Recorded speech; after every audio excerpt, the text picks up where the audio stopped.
దేవునికి స్తోత్రాలు. ఇప్పుడు వచ్చిన మీ అందరు కూడా వందనాలు తెలియజేసుకుంటూ ఉన్నాను. క్రీస్తునందు దేవుని వారులారా, ఈ రోజున మనం మాట్లాడుకుంటున్నటువంటి అంశం దైవ ఆశీర్వాదాలు. దేవుని ఆశీర్వాదాలు అనే విషయాన్ని మనం ఇదేనన్న దేవుని గ్రంథంలోంచి చాలా విషయాలు మనం మాట్లాడుకుంటున్నాం. ఆశీర్వాదము అంటే మన భాషలో ఒక చక్కటి ఇల్లు ఉండాలి, చక్కటి పౌష్టిక ఆహారం ఉండాలి, తర్వాత మంచి కాస్ట్లీ బట్టలు కావాలి, తర్వాత మంచి కారు ఉండాలి అని మనం ఈ దినాన అనుకుంటూ వాటి కొరకే అవి ఉంటేనే దీవెన, అవి ఉంటేనే ఆశీర్వాదాలు అని మనం ఈ రోజున చాలా మంది దీన్నే ఆశీర్వాదం అనుకుంటూ ఉన్నారు. కానీ ఒక మాటలో చెప్పాలంటే డబ్బు ఉండటమే ఆశీర్వాదము అని అనుకుంటూ ఉన్నారు. కానీ దేవుని ఆశీర్వాదం అంటే ఏమిటి అనే విషయాలే మనం ఈ రోజున నేర్చుకుంటూ ఉన్నాం. చాలా విషయాల్లో మనం గమనిస్తూ వస్తే యేసుక్రీస్తు ఒక వ్యక్తిని పిలిచి ఆ వ్యక్తితో లోకాసు సువార్త 12వ అధ్యాయము 15వ వచనంలో ఒక మాట మాట్లాడుతూ ఉన్నాడు. ఏమని మాట్లాడుతున్నాడు చూద్దాం. మరియు ఆయన వారితో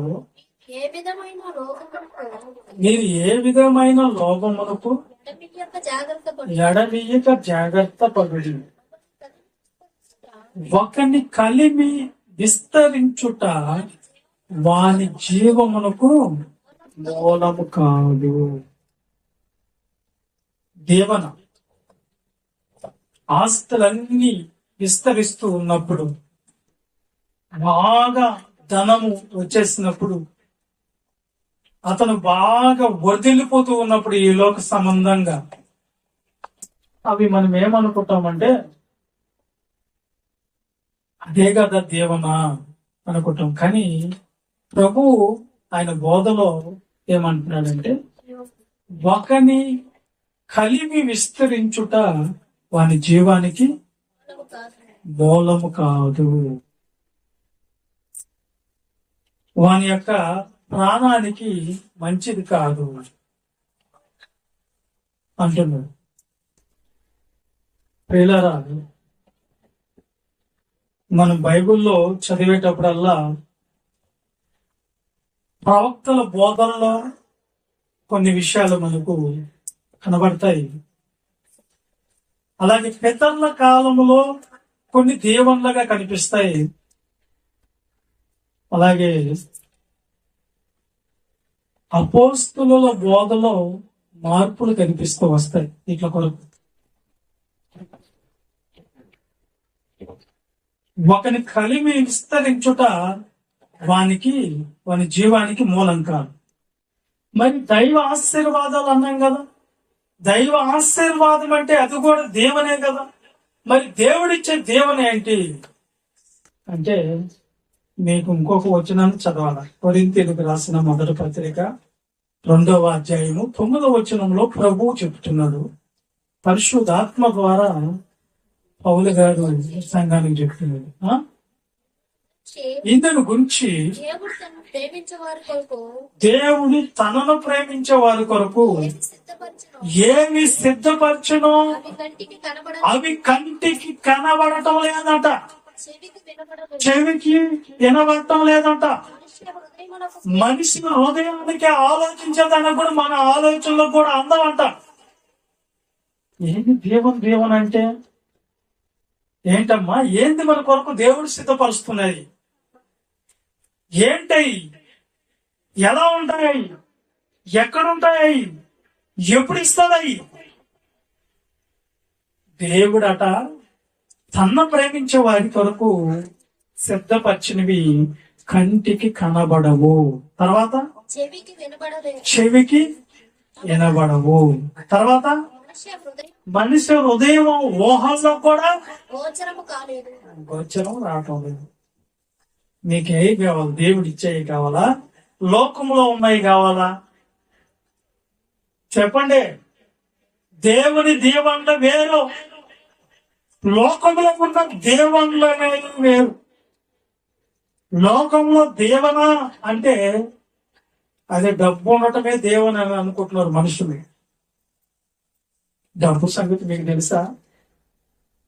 డబ్బు ఉంటే ఏమవుతుందో మీకు తెలుసా? ఏముంటుంది మీకు తెలుసా? తిమోతికి రాసిన పత్రిక 6వ అధ్యాయం 9-10 వచనాలు. మొదటి తిమోతి పత్రిక 6వ అధ్యాయము 9-10. ధనవంతులగుటకు అపేక్షించువారు శోధనలోను ఉరిలోను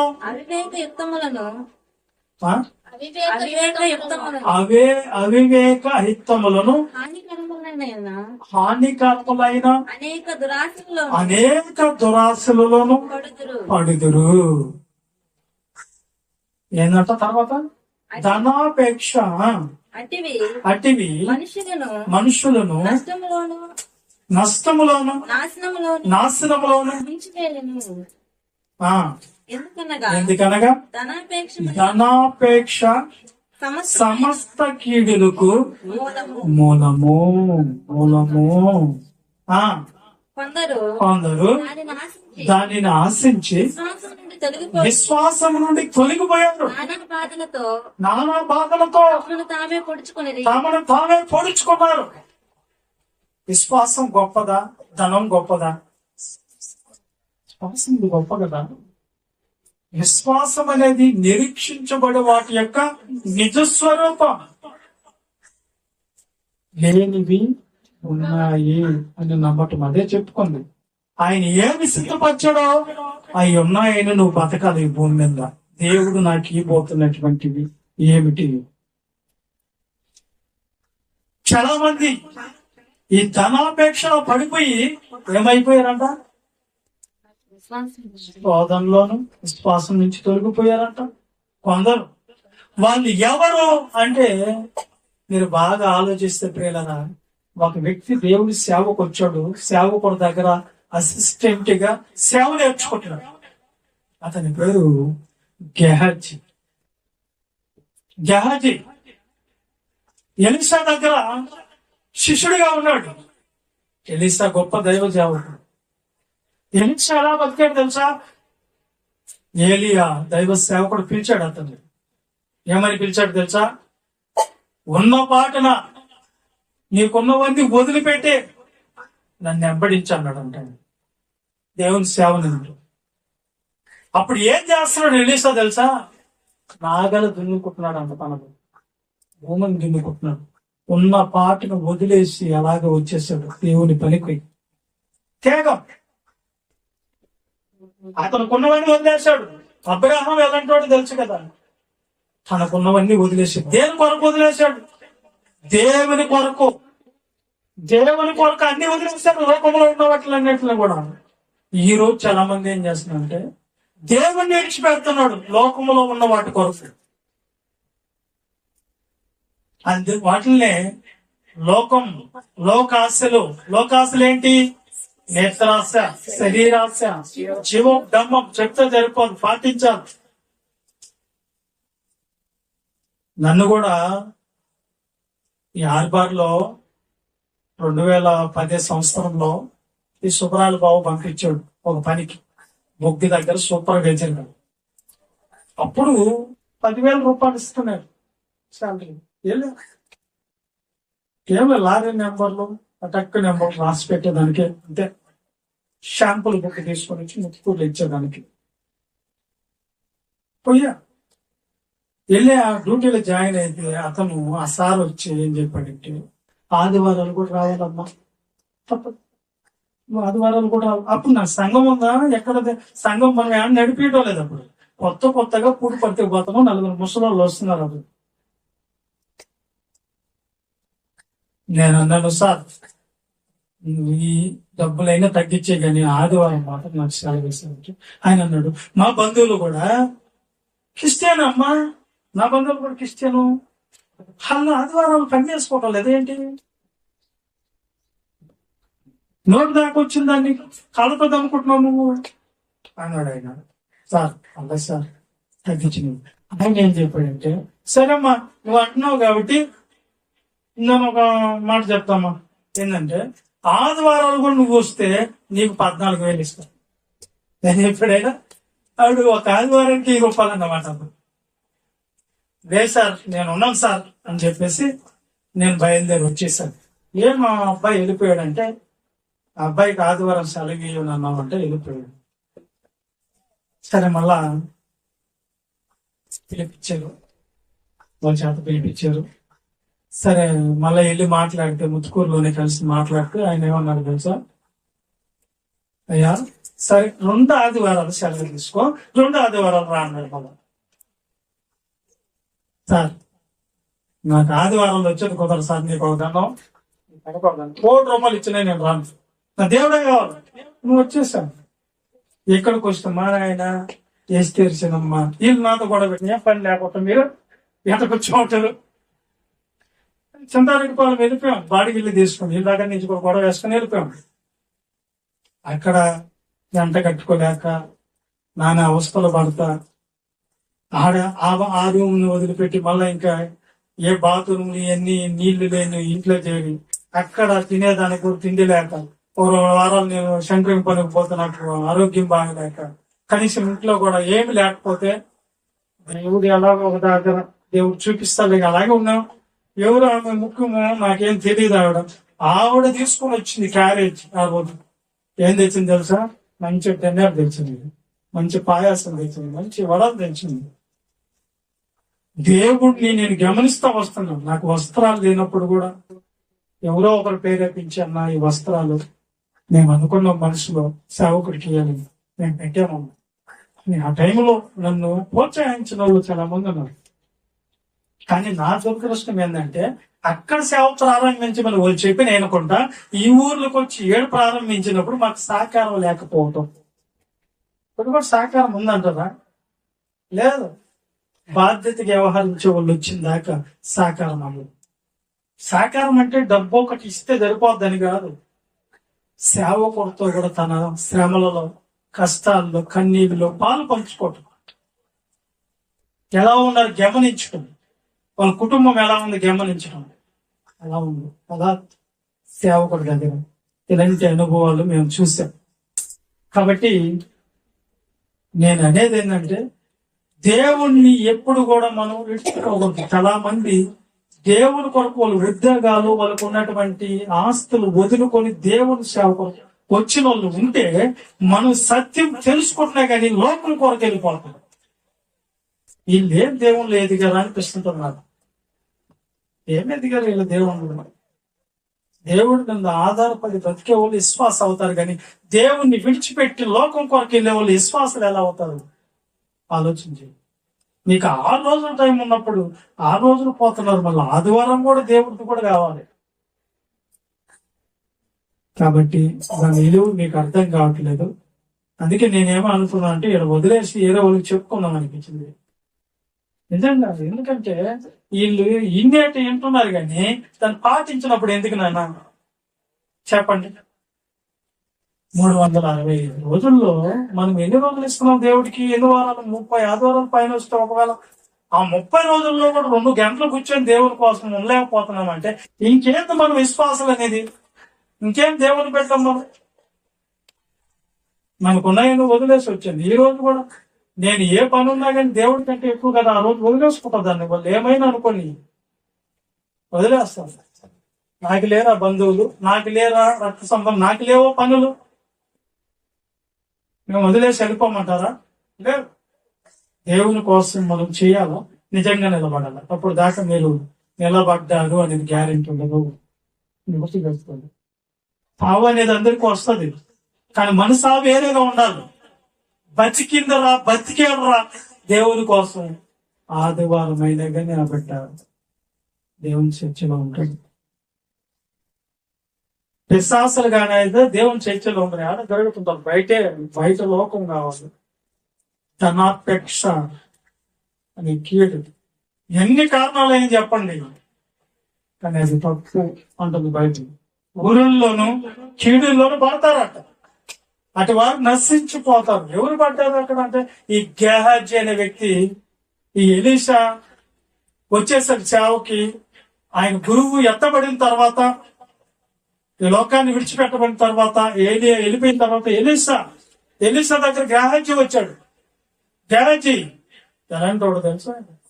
ఒకసారి నైమోన్ వచ్చాడు. నైమోన్ వచ్చినప్పుడు ఆ నదిలో మునిగాయా, నీ రోగం పోతుందని ఎలీషా చెప్పాడు. నదిలో మునిగాడు, పోయినప్పుడు కానుకలు సమర్పించుకున్న దానికి, కానుకంటే దేవుని సేవ కొరకు కాదు, భోగాలు తీసుకుని వచ్చాడు. బంగారు, వెండి, వస్త్రాలు, ఇనువైనవన్నీ తెచ్చాడు. అప్పుడు ఎలీషా ఏమన్నా తెలుసా? నైమోన్, ఇవన్నీ నాకు అవసరం లేదు. ఒకవేళ అవసరం ఉంటే దేవుని సేవ కొరకు పెట్టుకోవాలి, కానీ ఆయన వద్దు అన్నాడు. పక్కన ఎవరు విన్నారన్నమాట? గేహాజీ విన్నాడు, శిష్యుడు విన్నాడు. ఈయన ఎలీషా లోపలకు పోగానే ఈడేం చేశాడంటే, అమ్మో ఇంత విలువైనవి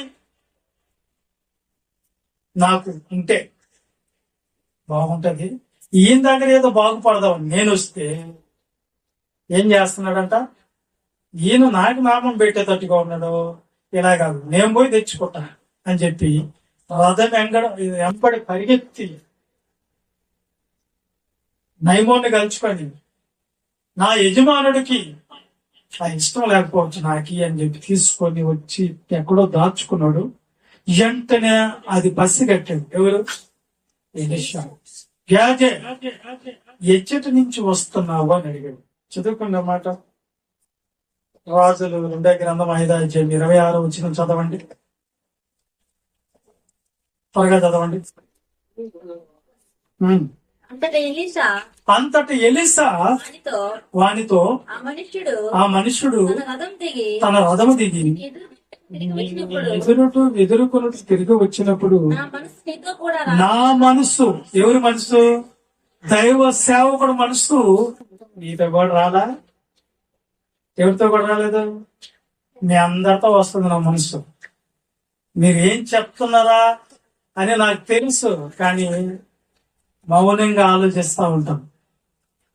మీరు వెళ్తారు, ఎక్కడికొక దగ్గరికి వెళ్ళి అబద్ధాలు చెప్తారు. వెళ్ళినప్పుడు ఎవరు మనసు మీద కూడా వచ్చుంటది, దైవ సేవకుడు మనసు మీద కూడా వస్తుంది ఏం చేస్తున్నారని. ఏది మా దైవ సేవకుల దగ్గర మేము ఏదన్నా దాచుకుంటుంది బయటపడుతుంది. ఉన్నది ఉన్నట్టు చెప్పేసుకునేది. బలహీనత అయినా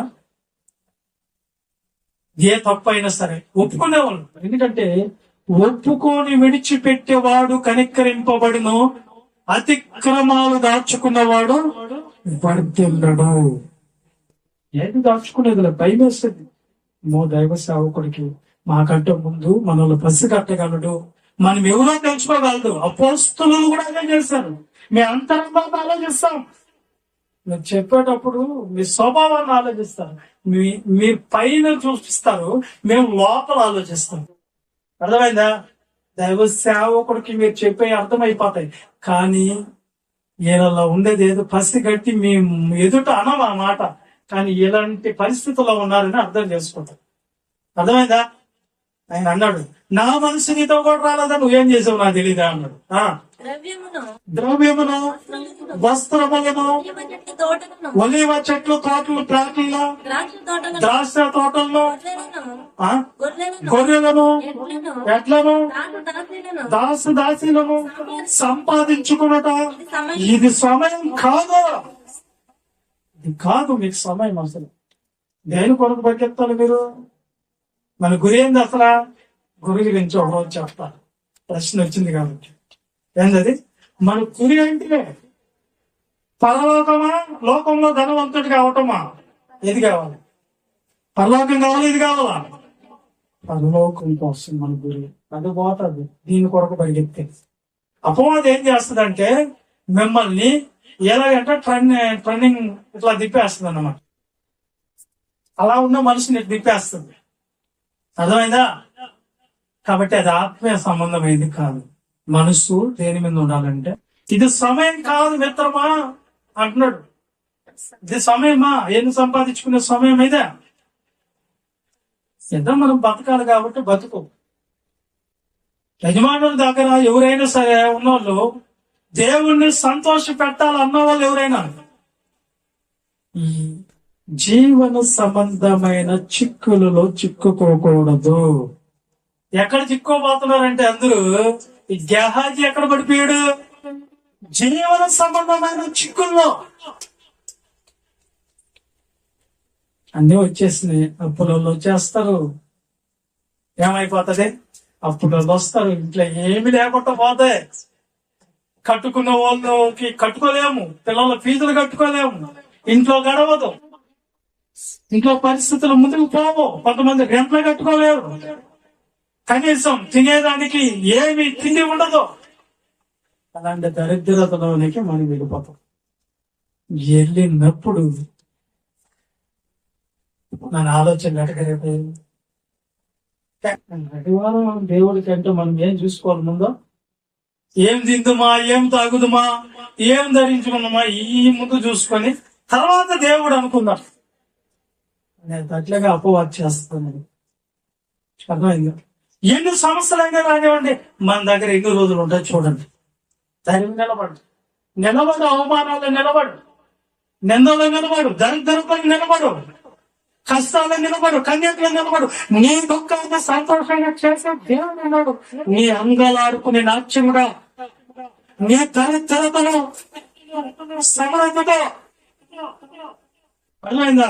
నీ అప్పుల బాధలైనా, నీ కష్టాలైనా, నీ బాధలైనా, నీ అవమానాలు ఎందుకు వెనకగా నిలబెట్టే రోజు కూడా ఒకరోజు దేవుడు తీసుకుని వచ్చేస్తాడు. ఏంటి కారణం అంటే, నువ్వు నిలబడితే, దేవుని కొరకు నమ్మకంగా నిలబడితే, చావైన బతికైన ఆయన కోసం. మనం పాట పాడుకుంటుంటాం కదా, చాలా. ఏం పాట అదే? ప్రతికూలమైన పరిస్థితులనియు కనుమరుగైపోయేనే. ఎన్నో అనుభవాలు దేవుడు నడిపిస్తాడు. మనకు అనుభవాల్లో నడిపిస్తాడు. అవమానాలు, ఆ బాధ ఎలా ఉంటాడో నీకు తెలియాలని, కన్నీళ్ళు ఇనువ నీకు తెలియాలని, కష్టం అంటే ఎలా ఉంటుందో నీకు తెలియాలని నిన్ను నడిపించేది దేవుడే. శ్రమలలో నిన్ను పుట్టమే వేస్తున్నాడు ఆయన. నీకు కొన్ని నేర్పించాడు కనుక ఆ మార్గాల్లోనికి తీసుకుని వెళ్తాడు దేవుడు. ఆ మార్గాలు నీకు అవసరం. నీ ఇరిగి నలిగిన మనసు నీకు వచ్చినప్పుడు దేవుడు దాన్ని ఇష్టపడతాడు కనుక, ఇరిగి నలిగిన మనసుతో నువ్వు రావాలంటే శ్రమల మార్గం రావాలి. దేవుడిని నువ్వు వేడక మరణ కొట్ట ఉండాలంటే నీకు శ్రమలు, శోధనలు రావాలి, కష్టాలు రావాలి, ఆపదలు రావాలి. ఆ మార్గాల్లో నిన్ను నడిపిస్తున్నది కూడా దేవుడు. ఆయన అంటాడు, ఎందుకు నడిపిస్తున్నాడు అనుభవాలు అంటే, నేను ఆకలి కొన్నిట నేర్చుకున్నాను, అలాగే కడుపు నిండున్నది కూడా నేర్చుకున్నాను, శ్రమ పడేది నేర్చుకున్నాను, సంతోషం కూడా నేర్చుకున్నాను. నేను ఏ స్థితిలో ఉన్నా సంతృప్తిగా ఉన్నాను. ఎలా ఉన్నాడంట ఆయన? ఈ నేర్పించింది దేవుని కృప. ఏం నేర్పించింది మనకయ్యి? ఎవరు నేర్పించారు అవన్నీ? కడుపు నిండినప్పుడు స్తోత్రం అనేది. కడుపు మనకి ఏం లేనప్పుడు ఏం దేవుడు ఆయన దూషించే చావు ఏవో భార్యలాగా అనేది. ఇదేనమ్మా. కాబట్టి ఏ స్థితిలో పెట్టినా సంతృప్తిగా ఉండాలి. దరిద్రతలో కూడా నీ మొహంలో కళ్ళలాగే ఉండిపోవాలి. అన్ని ఉన్నప్పుడు కూడా నీ మొహంలో అలాగే ఉండాలి. ఆత్మీయత అలాగే కనిపించాలి. ఆ వెలుగు అలాగే ఉండాలి. అలాగే దేవుళ్ళలో మనం ఎదగాలి. ఏ స్థితిలో పట్టుకోగలిగిన కెపాసిటీ, ఆత్మీయత మనలో ఉండాలి. ఆ వెలుగుదల మనలో ఉండాలి. శ్రమ వచ్చినప్పుడు పడిపోవటం, బాగున్నప్పుడు పరిగెత్తడం, ఇది కాదు. ఏ స్థితిలో నువ్వు ఉన్నా ఎలా ఉండాలి? సంతృప్తి. ఎలా ఉండాలి? లోకాస్తులో పడిపోయేదానికి, పాపంలో పడిపోయేదానికి కారణం ఏంటి? అసంతృప్తి. తృప్తి లేని మనిషికి ఎన్ని ఉన్నా కానీ సంతృప్తి కలిగిన మనస్సు మనకు ఉండాలి. ఎలాంటి మనసు కావాలి? దీన స్థితి అందునా, సంపన్న స్థితి అందునా, నడిచినను ఎగిరినను సంతృప్తి కలిగి యుందునే. దీన స్థితి అందునా, సంపన్న స్థితి అందునా, పడినను కృంగినను నీ కృప కలిగి యుందునే. ఏ స్థితిలో మనం ఉన్నామని ఎగిరి పడకూడదు, లేదని బాధపడద్దు. ఏ స్థితిలో ఉన్నా, ఊరు గుడిసిలో మనం ఉన్నా సంతృప్తిగా మన మొహం కవలికలు సదలకుంటాం. దేవుని పిల్లలు ఎలా ఉంటారో ఆ మంచి ఆ వెలుగు క్రియలు లోకంలో మనం చూపగలగాలి. అది దేవుని యొక్క సన్నిధిలో. కానీ ఇక్కడ ఏం జరిగింది గ్యారేజీ దగ్గర అంటే, ఆయన సంపాదించుకునే దానికి ఇప్పుడు ఏం కోల్పోయాడు? ఏం కోల్పోయాడమ్మా చెప్పండి. దైవత్వం కోల్పోయాడు, సేవ దర్శనం కోల్పోయాడు, దేవుడు పరలోకం కోల్పోయాడు. ఇలాగే యేసుక్రీస్తు దగ్గరకు ఒక అతను వచ్చాడు, నేను నిత్య జీవం పోవాలని ఏం చేయాలి? నీ ఆస్తినంతా అమ్మేసి పేదల పనిచేసి నన్ను వెంబడించాను. వచ్చాడు వాడు ధనం వదిలేసి. ధనం అర్జెంట్ అయితే, ధనం అర్జెంట్, నీకు ధనం కావాలంటే ధనం ఉంచుకోవాలని చెప్పాలా? వదిలేయమన్నాడు యేసుక్రీస్తు. ఎందుకంటే నీ ధనము ఏం చేస్తుందంట? నిన్ను సమస్త కిడులకు మూలం, నిన్ను నాశనం చేస్తుంది. అర్థమైందా? అర్థమైందా? సమస్త కిళ్ళకి జక్క ఇంటికి వచ్చాడు యేసుక్రీస్తు ప్రభు.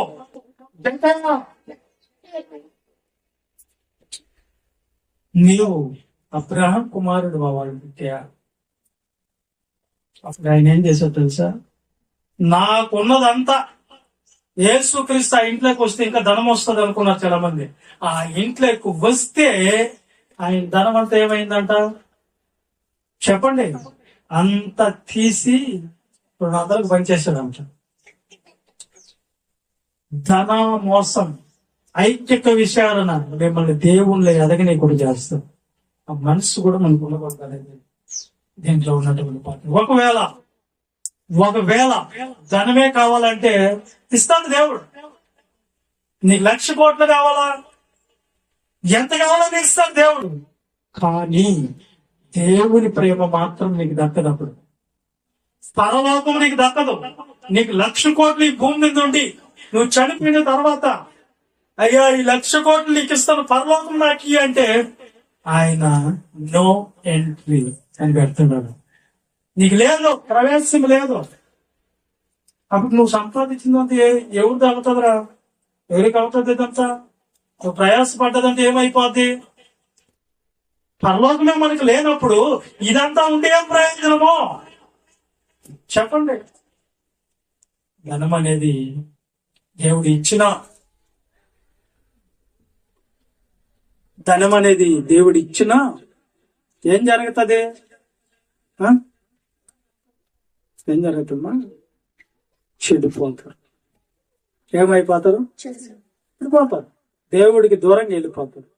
వాళ్ళల్లో ఆకాను, వాళ్ళల్లో యెహోషాపాతు లోకాన్ని ప్రేమించి, లోక స్నేహాన్ని ప్రేమించి. ఒకసారి యెహోషువ గురించి మాట్లాడుతాం చూడండి.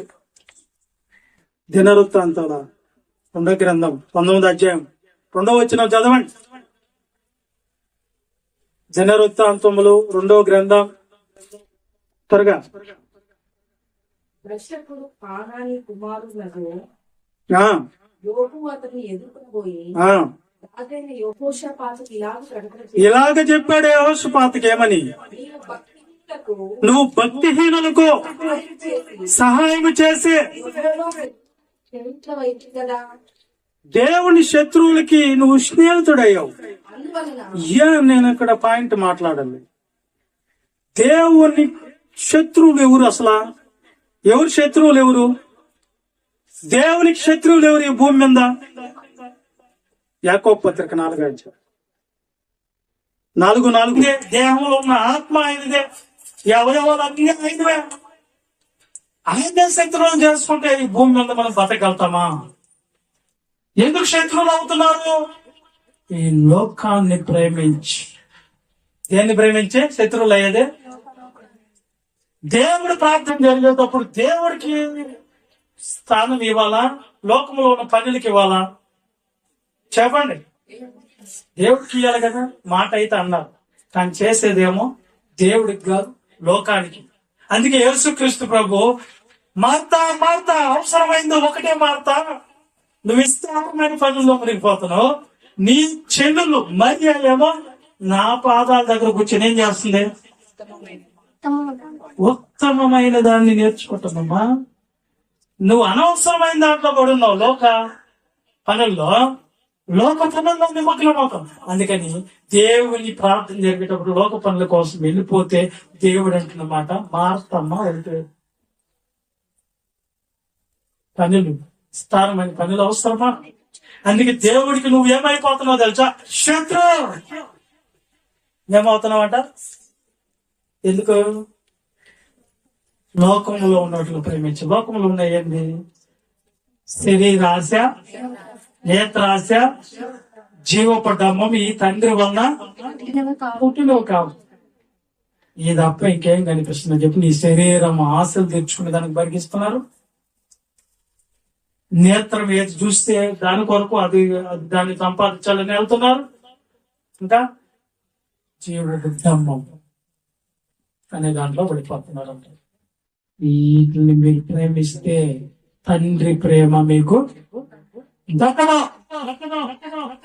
ఇవన్నీ చెప్పుకొని పోవాలంటే చాలా టైం పడుతుంది, కానీ నేను పార్ట్ 1గా దీన్ని లాస్ట్ మాట్లాడి ముగిచేస్తా, ఎందుకంటే టైం లేదు. విషయం గమనించండి. అక్కడ నేనేం చెప్తున్నానంటే, ఒక అతనికి స్వప్నమందు దేవుడు ప్రత్యక్షమయ్యాడు. ఎప్పుడది? ప్రవక్తల కాలంలో, రాజుల కాలంలో, రాజులు వేలే కాలంలో. ఆయన పేరు సొలొమోను రాజు. ఏం పేరు అయింది? సొలొమోను రాజు.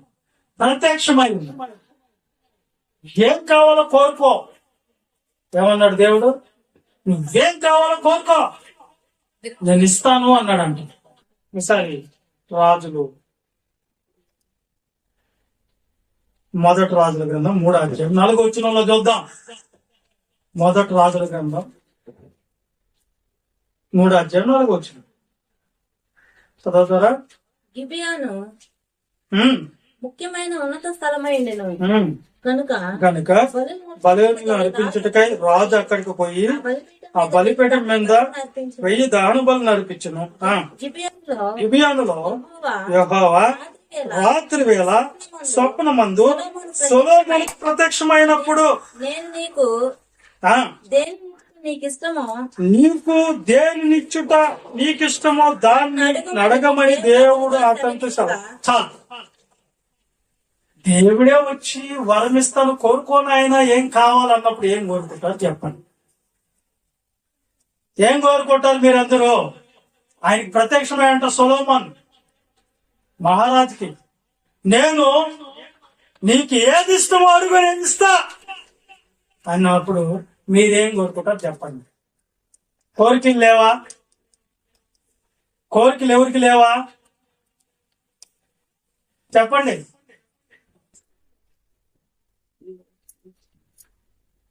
అర్థమైందా? కోరికలు లేవన్నా మీకు? కోరికలు లేవని అంటే అందరూ దొంగలే, ఎందుకంటే ఉన్నాయి.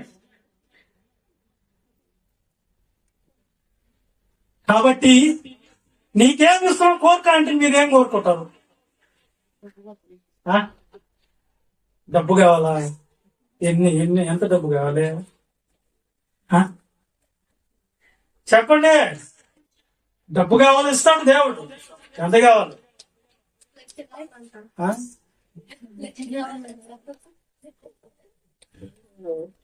చెత్తపరకాలే. డబ్బు కావాలా? ఆయన ఏం అడిగాడు చూడు. అడిగాడు, ఆయన ఏం కోరుకున్నాడు? సొలొమోను ఇలాగ మనం చేస్తున్నాం, నీ దాసుడును నా తండ్రైన దావీదు నీ దృష్టికి అనుకూలంగా సత్యమును నీతిని అనుసరించి యథార్థమైన మనస్సు గలవాడై ప్రవర్తించిన గనక నీవు అతని ఎడల పరిపూర్ణ కటాక్షం ఈ దినమున ఉన్నట్లుగా అతని సింహాసనం మీద అతని కుమారుని కూర్చొని పెట్టి అతని యందు మహాకృపను చూపించి ఉన్నావు. నా దేవా యెహోవా, నీవు నా తండ్రైన దావీదునకు బదులుగా నీ దాసునైన నన్ను రాజుగా నియమించి ఉన్నావు. అయితే నేను బాలుడును, కార్యములు జరుపుటకు నాకు బుద్ధి చాలదు. నీ దాసునైన నేను నువ్వు కోరిన జనుల మధ్య ఉన్నాను. వారు విస్తరించి ఉన్నందున వారిని లెక్క పెట్టుటయు వారి విశేషమును తనిఖీ చేయుటయు అసాధ్యము. ఇంత గొప్పదైన నీ జనములకు న్యాయము తీర్చగలవాడు ఎవడు? కాబట్టి నేను మంచి చెడును వివేచించి నీ జనులకు న్యాయము తీర్చినట్లు నీ దాసునైన నాకు వివేకము గల హృదయము దయచేయము. ఏమడిగాడంట? అప్పుడు దేవుడు ఏమంటాడు తెలుసు? ఆశ్చర్యపోతాడు. నాకు జ్ఞానాన్ని అయ్యా, వివేకాన్ని అయ్యా, బుద్ధిని అయ్యా, మంచి మనసుని అయ్యా అంటే ఎట్లుంటది అప్పుడు దేవుడికి? నా బిడ్డ ఎంత మంచోడు అనుకున్నాడంట దేవుడు. తర్వాత సొలొమోను చేసిన ఈ మనవి సొలొమోను చేసిన ఈ మనవి ప్రభు దృష్టికి అనుకూలమైన గనక దేవుడు అతనికి ఎలాగ సెలవిచ్చును, దీర్ఘాయువునైనను ఐశ్వర్యమునైనను శత్రువుల ప్రాణమునైనను అడక్క న్యాయమును గ్రహించుటకు వివేకం గల అనుగ్రహించమని నువ్వు అడిగేటివి. ఇలాగ అడిగినందున నీ మనవి నేను ఆలకించి ఉన్నాను. బుద్ధి వివేకం గల నీకు ఇచ్చున్నాను. చాలు. దేవుడు ప్రత్యక్షమై నీకేమిష్టమో కోరుకున్నానా అంటే, నాకు 1,00,000 కోట్లు అయ్యా, లేకపోతే ఈ భూమి మీద ఉన్నంత డబ్బు అయ్యా అన్నదైనా, లేకపోతే దేని ఆయుష్యం నేను ఎప్పుడు చచ్చిపోవడం బతకాలయ్యా అని కోరుకోలేదు. ఒకవేళ దేవుడు కోరుకుంటే ఇచ్చును. దేవుడు మాట తప్పడు కదా. శత్రువులు ఉన్నారు నాకు, అనేక రాజ్యాలు అప్పుడు ఇద్దాను కదా, అంత దేశం అంతా నేనే సామ్రాజ్యాన్ని ప్రపంచం అంతా ఏలుబడి చేయాల అని చెప్పినా కానీ దేవుడు ఇచ్చున్నావు. అర్థమైందా? నువ్వెంత ఐశ్వర్యం, ఏం కావాలి? వజ్రాలు కావాలా? ఇంకా వజ్రాలు, బంగారు, ఏం కావాలి కోరుకో. ఐశ్వర్యం ఆయన గాన కోరుకోకుండంటే ఈ పరిస్థితి ఏంటో చూడాలి. ఆత్మీయంగా దేవుని కోసం నిలబడాలనే మనసుతో మనం ఉన్నప్పుడు ఖచ్చితంగా మనకు వచ్చేది ఆప్షన్ ఏంటంటే ఇలాంటి మనసు. నాకెందుకు నాయన ఇవన్నీ, నాకు నువ్వు కావాలి, నీ జ్ఞానం కావాలి, నీకంటే ఎక్కువ. ఒక పక్క వజ్రాలు, ఒక పక్క బంగారు, ఒక పక్క డబ్బు, ఏది కావాలో కొనుక్కోండమ్మా అంటే ఏది పట్టుకుంటారు పోయి మీరు ముందు? ఏదో కోరుకో, 2 లారీలు డబ్బు తీసుకోమ్మా అంటే 2 లారీలు ఇస్తాను తెలుసు దేవుడా, వస్తాను బాయ్. బంగారు అంటే ఆ బంగారు అయితే దొంగలు నొక్కేస్తారు కానీ డబ్బే లేదు అనుకుంటారు చాలా మంది. కానీ సొలొమోను మహారాజు కోరుకోలేదు. అది దేవుడికి చాలా ఇష్టమైందంట. నా బిడ్డ మనసు ఈ లోకంలో ఉన్న వాటి మీద దేని మీద లేదు. ఎవరి మీద ఉందంట? దేవుని చెప్పిన బాధ్యత ప్రకారం ఇతను చేసేదానికి వివేకం అడిగాడు కదా అని దేవుడు మెచ్చుకొని ఏం చేశాడంటే, ఆ మాటకి ఏమేమి ఇచ్చాడంట మళ్ళా కిందనే, మరియు నీవు ఐశ్వర్యమును ఘనతను ఇమ్మని అడగకపోయినా నేను వాటిని కూడా నీకు ఇచ్చుచున్నాను. ఇందువల్ల నీ దినములలో రాజుల్లో నీ వంటి వాడొక్కడైనా నన్నుడు. నువ్వు అడగకపోయినా దేవుడికి ఏది కావాలో దేవుడికి తెలీదా? ఇవ్వడా ఆయన. అందుకే మేము రాం అనుకుంటున్నారు మీరు, కానీ ఆయన ఇస్తారు. నువ్వేం మనసుతో ఉండాలా, ఏం మనసుతో ఉండాలా?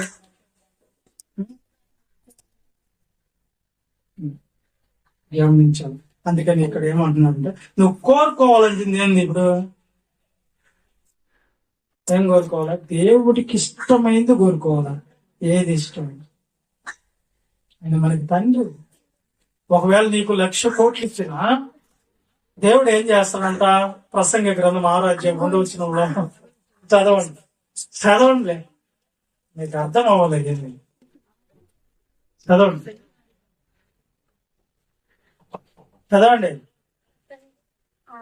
6:2 ఫాస్ట్ చదవండి. ఏమనగా దేవుడు అతనికి ధనధాన్య సమృద్ధిని ఘనతను అనుగ్రహించును. అతను ఏమి కోరినా అతనికి తక్కువ కాకుండా ఇస్తాడంట. అయినను దాన్ని అనుభవించుటకు దేవుడు వారికి శక్తిని అనుగ్రహింపడు. పెద్ద భయంకరమైనటువంటి డూప్లెక్స్ ఇల్లు ఉంటదండి, పెద్ద ప్యాలెస్. కానీ దాన్ని అనుభవించేదానికి ఉండదు. ఎందుకంటే ఎప్పుడు చూసిన దాంట్లో ప్రశాంతంగా ఎక్కడ ఉంటున్నారో 24 గంటల గొడవలు, కళ్యాట్లు, నెమ్మది లేని బతుకులు, గొడవలు, సమాధానం ఉండదు. ఏంది ఇది? అన్నా చెల్లెళ్ళు గొడవ దేని దగ్గర? ఆస్తి దగ్గర. చూస్తున్నాం మనం సోషల్ మీడియాలో. ఆస్తుల దగ్గర అంటే నెమ్మది లేదు. ప్యాలెస్ కట్టుకుంటే నిద్రపోతా నెమ్మది లేదు. గర్వం, అహంకారం వచ్చేస్తుంది.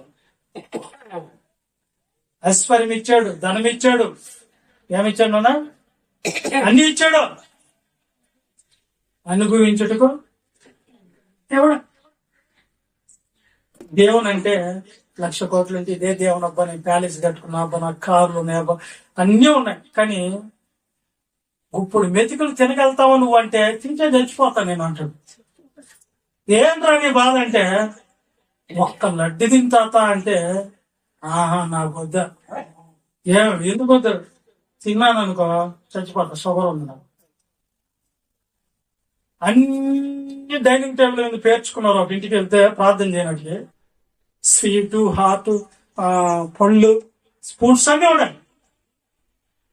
కానీ మేము తింటున్నాము, వాళ్ళు చూస్తున్నాం. మేము తింటుంటే మీరు కూడా తినడే, మమ్మల్ని చూస్తున్నారండి మేమంటే మేము తినకూడదులే అయ్యా.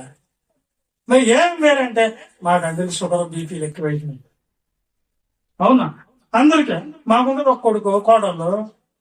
ఆ కోడలు ఈడు చెయ్యిరిసింది, ఏలుకు ఏరువులు పెళ్లి చేసుకుంది, ఈడేం ఏడుపడి ఉన్నాడు, మేము మోసన్నాం. ఒక్క స్పూన్ బిర్యానీ తినకూడదా? బిర్యానీ తినకూడదా? బిర్యానీ తిన్నా నువ్వు పెన్నది మోసుకుపోవాలని చూస్తున్నాను అన్నాడు ఆయన. చనిపోతా. ఇంకా వీళ్ళకి డబ్బు లెక్క పెడితే ఎక్కడెక్కడ అంతా ఎన్ని కోట్లు ఉంది లాస్ట్. చుట్టుపక్కల రోడ్లు 750 ఎకరాలు ఉన్నాయంట. ఈ పక్క ఎక్కడో 100 ఎకరాలు ఉన్నాయంట. ఇంకో దగ్గర 8 ఉన్నాయంట. మా కోట్లు ఏవట్లు మాకు ఇంకా. కానీ అనుభవించట్టుగా మరి ఏం చూసుకుంటున్నారు వాళ్ళు? ఆప్లేకాయ అనుకోవటమే, రోజు అప్పడించుకోవటమే. ఆప్లేకాయ తీయదే. అర్థమైందా? అబ్బా మంచి ఎన్నపోస్తుంది అంటే ఆహా ఈ స్వీట్ తింటే బాగుంటుంది. తినేదాని చూసుకోవటమే. దాని దగ్గర పోయి 4 సపరించడం అనుకో బావాల. అనుభవించే శక్తి లేదు దానికి. అది నీకు కావాలా? దేవుడిచ్చేది కావాలి. అర్థమైందా మీకు? అర్థమైందా? అందుకే దేవుడిచ్చేది ఎలా ఉంటుందంటే, ఒకసారి ఆకాను కూడా తప్పిపోయాడు దేవుడి దగ్గర. ఇంత ఒకసారి చదవండి ఎందుకు తప్పిపోయాడు. యెహోషాపాత తప్పిపోయాడు లోక స్నేహంలో. లోకాన్ని ప్రేమిస్తే దేవుడికి శత్రువులు అవుతారు. ఇప్పుడు ఆకాంత చూడండి. ఆకాన్ని ఎందుకు చదివాడు? యెహోషువ గ్రంథం 7:20 ఫాస్ట్ గా ఆకాను యెహోషువతో అంటే మోషే ఈ లోకాన్ని వదిలిపెట్టిన తర్వాత, ఆయన సేవ ముగించుకున్న తర్వాత యెహోషువ సేవ నడిపిస్తున్నాడు, జనాలను నడిపిస్తున్నాడు నాయకుడిగా. ఆయన దగ్గర ఉన్నటువంటి ఆకాను ఇశ్రాయేలు దేవుడైన యెహోవాకు విరోధముగా నేను పాపం చేసినందుకు నిజమో దోపుడు సొమ్ములో దోపుడు చొమ్ములో ఒక మంచి షేనారు పై వస్త్రమును ఆ, 200 తులముల వెండిని ఆ, 50 తులములు ఎత్తుగల ఒక బంగారు కమ్మిని ఆ. నేను చూచి ఆ. వాటిని ఆశించి తీసుకుంటుని. అది దేవుడు వద్దు శక్తుములు అయినవి తీసుకోవద్దని దేవుడు చెప్తే ఈయన ఏం చేస్తాడంట, ఎవ్వరు చూడటం లేదు అని చెప్పి తీసుకున్నాడంట. ఇప్పుడు ఏమైపోయింది, దేవునికి విరోధం అయిపోయాడు. అంటే మనం పాట పాడండి, ఆ కాను నిన్ను వదిలిపోయినా ధనము వస్త్రాలు సంపాదించుకున్నా ఏమైపోయాడంట, నిత్య జీవం కోల్పోయాడు. యోషువ అలాగే, గెహాజీ అలాగే. అర్థమైందా ఏం కోల్పోతున్నాం, అర్థమైందా? కానీ ఈ ఇంట్లో కొరకు దేవుని దూరం చేసుకుంటాం మనం. ఒక పక్క దేవుడు నిలబడ్డాడు, ఒక పక్క వజ్రాలు ఉన్నాయి, ఒకసారి ముత్యాలు ఉన్నాయి, ఒకసారి ధనం ఉంది, డబ్బు ఉంది, బంగారం ఉంది. దేవుడు నిలబడ్డాడు. వీటిలో ఏం కావాలని మిమ్మల్ని ఎంచుకోమని మధ్యలో పెడితే ఎవరిని కోరుకుంటారు చెప్పండి, చెప్పాలా? ఏది కావాలి మీకు, ఏది కావాలి? బంగారం ఉంది, వజ్రాలు ఉన్నాయి, ముత్యాలు ఉన్నాయి, తర్వాత డబ్బు ఉంది. ఏం కావాలో కోరుకో అన్న దేవుడు ఉన్నాడు. వాటిలో ఏది కావాలో కోరుకోండి. ఏది కావాలమ్మా? ఇంకే మాట్లాడాడు.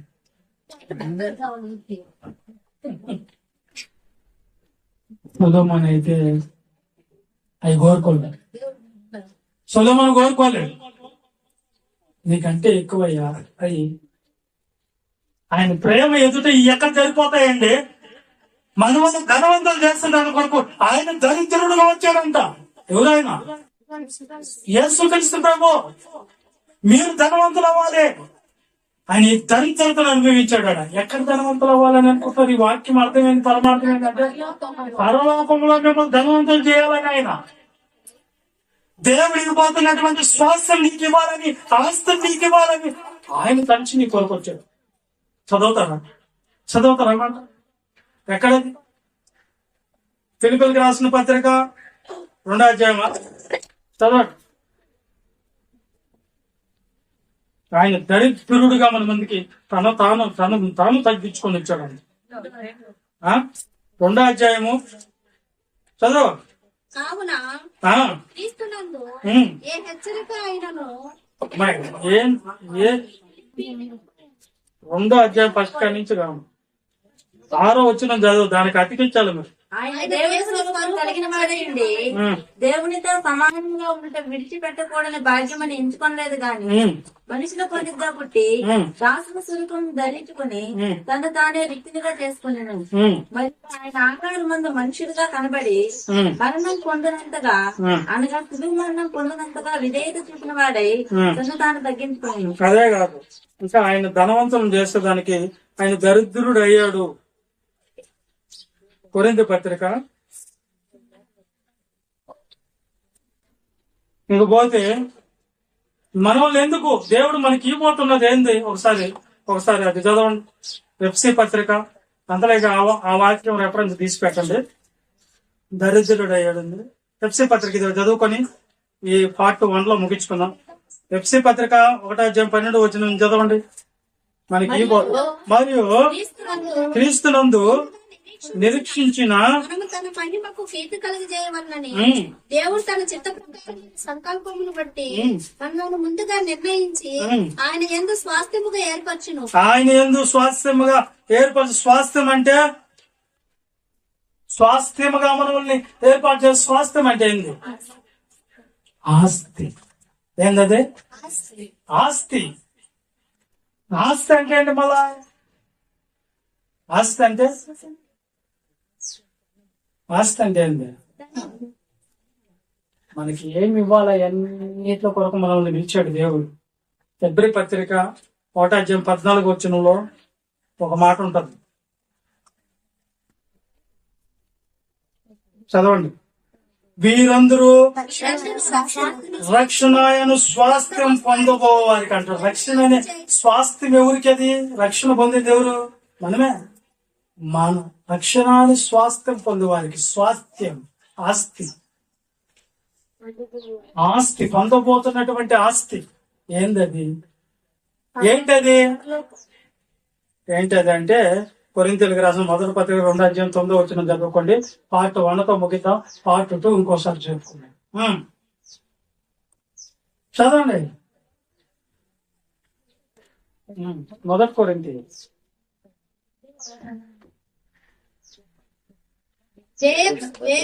ఇందును గూర్చి 2:9. మొదటి కొరింథీ 2:9. ఇందును గురించి దేవుడు తను ప్రేమించిన వారికి ఏం సిద్ధపరిచాడో ఆస్తి ఏం కనబడటం లేదంట. కంటికి కనిపిస్తే నువ్వు నమ్మతావు, కంటికి కనబడటం లేదు. దేవుడు ఇచ్చేది కంటికి ఇప్పుడు కనబడటం. చెవికి వినపడలేదు, నీ చెవులకు కూడా వినవాడు. మనిషి హృదయములకు ఏంటయ్యి మళ్ళా మనం చదువుకుందాం, మనకి ఇవ్వబోయేంట. తర్వాత పార్ట్ 2లో చూద్దాం. అంతవరకు మీ అందరికి సెలవు. శ్వాసం చేసుకోవాలి.